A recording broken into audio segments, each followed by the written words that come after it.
అవకాశం కల్పించినందుకు మీకు ధన్యవాదాలు తెలుపుతా ఉన్నాను. అధ్యక్ష, రెండే విషయాలు గత ప్రభుత్వం గురించి మాట్లాడాల. ఆయన వచ్చి రాగానే చేసినటువంటి విద్యుత్ సంస్థలతో ఒప్పందాలన్నీ రద్దు చేసుకోవడం, అప్పటిదాకా మిగులు విద్యుత్ రాష్ట్రంగా ఉన్నది కరెంటు ఉత్పత్తి తగ్గిపోవడం, పక్క రాష్ట్రాల నుంచి కొనాల్సి రావడం. కొనడం అంటే మామూలు రేటుకు కాకుండా ఎక్కువ డబ్బులు పెట్టి కరెంటు కొనాల్సి రావడంతో వైసీపీ ప్రభుత్వంలో పూర్తిగా నష్టాల్లో కూరుకుపోయినటువంటి విద్యుత్ సంస్థలన్నీ కూడా. అదే సందర్భంలో ఈ నష్టాలని పూడ్చుకోవడానికి రకరకాల పేర్ల మీద ఛార్జీలు పెంచుకుంటా పోయినారు అధ్యక్ష. ఒక్కసారి కాదు, 2 సార్లు కాదు, 9 సార్లు ఛార్జీలు పెంచారు 5 సంవత్సరాల కాలంలో వైసీపీ ప్రభుత్వంలో.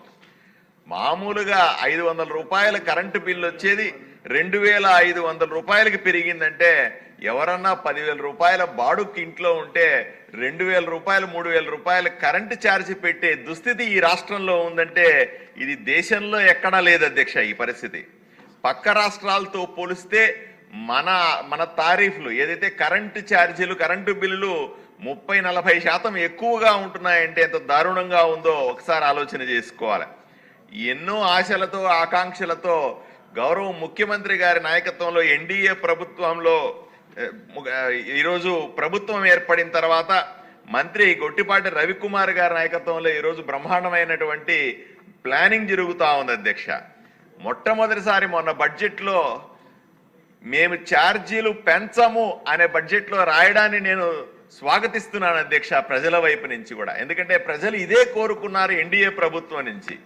ఎప్పుడూ కూడా ఛార్జీలు పెంచుతామనో, బయటికి కనపడని ఛార్జీలు పెంచుతామనో, ట్రూ అప్ ఛార్జీలు రకరకాల పేర్లు పెట్టి ఛార్జీలు పెంచుతామనో, రాష్ట్రం దివాళా తీసింది ఛార్జీలు పెంచుతాము అని చెప్తారనుకున్న ప్రజలకి ఈరోజు మేము కరెంటు ఛార్జీలు పెంచము అన్నది ఎంతో హాయిగా వినపడతా ఉంది అధ్యక్ష.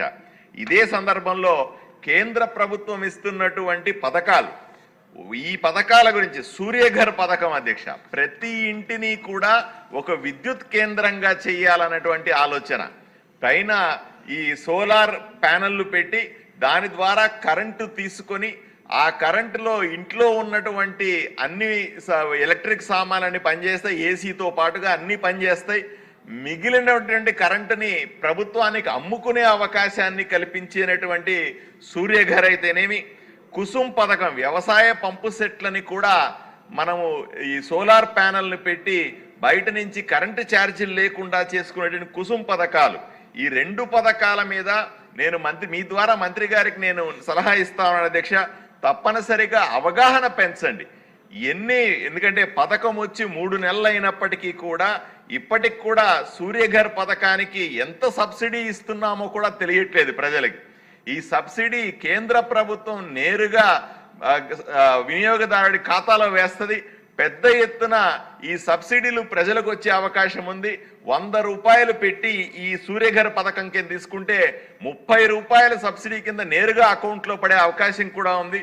దీనికి సరైన అవగాహన కల్పిస్తే ప్రతి ఇంటి మీద కూడా విద్యుత్ తయారవుతుంది. దాని ద్వారా విద్యుత్ భారం ప్రజలకు తగ్గుతుందన్న విషయాన్ని మనకందరికీ తెలుసు. కానీ ప్రజల్లో మరింతగా దీని పట్ల అవగాహన పెంచాలి.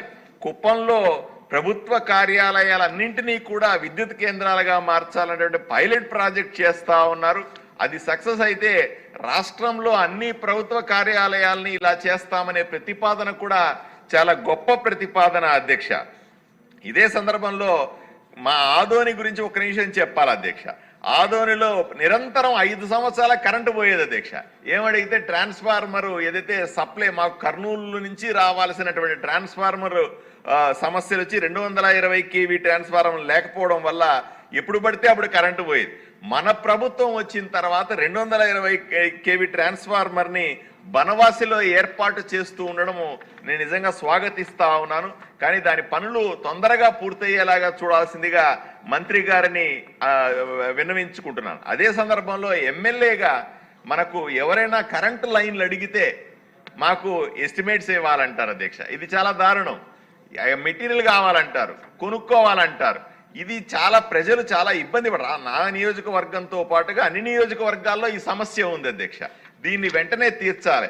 అదే సందర్భంలో అత్యంత వెనుకబడిన జిల్లా అయినటువంటి కర్నూలు జిల్లాలో ప్రత్యేకమైన సబ్సిడీలు ఏర్పాటు చేయాల్సిందిగా మీ ద్వారా మంత్రి గారిని కోరుకుంటూ సెలవు తీసుకుంటాను. నమస్కారం అధ్యక్ష. ఆదోని గురించి అంటే ఆందోళన మీకున్న మాట సహేతుకమే, కానీ మరీ అంత ఎక్కువగా దేశంలో ఉన్న కష్టాలన్నీ ఒక్క ఆదోనిలో ఉన్నట్టు మాట్లాడితే మీ ఆదోని ప్రజలు కొంచెం మనస్తాపం చెందుతారేమో కూడా ఆలోచించండి. కష్టాలన్నీ ఆదోనియేనా? కరెంటే లేదా ఆదోనిలో? ఉద్యోగమే లేదా ఆదోనిలో? అందరూ ఆదోని చాలా పారిశ్రామిక ప్రాంతం అంటారు. ఆదోని అంటే చాలామందికి చాలా గౌరవం ఉంది. ఆదోని గురించి ఆదోని ప్రజలు ఆందోళన చెందకుండా చూడండి. ఏంటి మనకింత కష్టం ఉందా అని వాళ్ళు ఫీల్ అవ్వకుండా.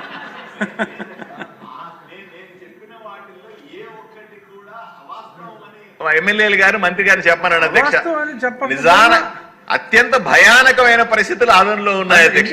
ఏమన్నారు, రాష్ట్రంలోనే చిట్ట చివరి 170 అభివృద్ధిలో కానీ సంక్షేమంలో కానీ చిట్ట చివరి నియోజకవర్గం ఆదోని అధ్యక్ష. నేను మీ ఆదోని ఆందోళన భరించలేక ఆదోని వాళ్ళతో మాట్లాడా, చాలా మందితో. వాళ్ళు చాలా బాగా చెప్పారు. ఎనీహౌ మీ ఆందోళన అర్థమైంది కాబట్టి ఆదోని కూడా ఇక్కడితో ఆపేద్దాం.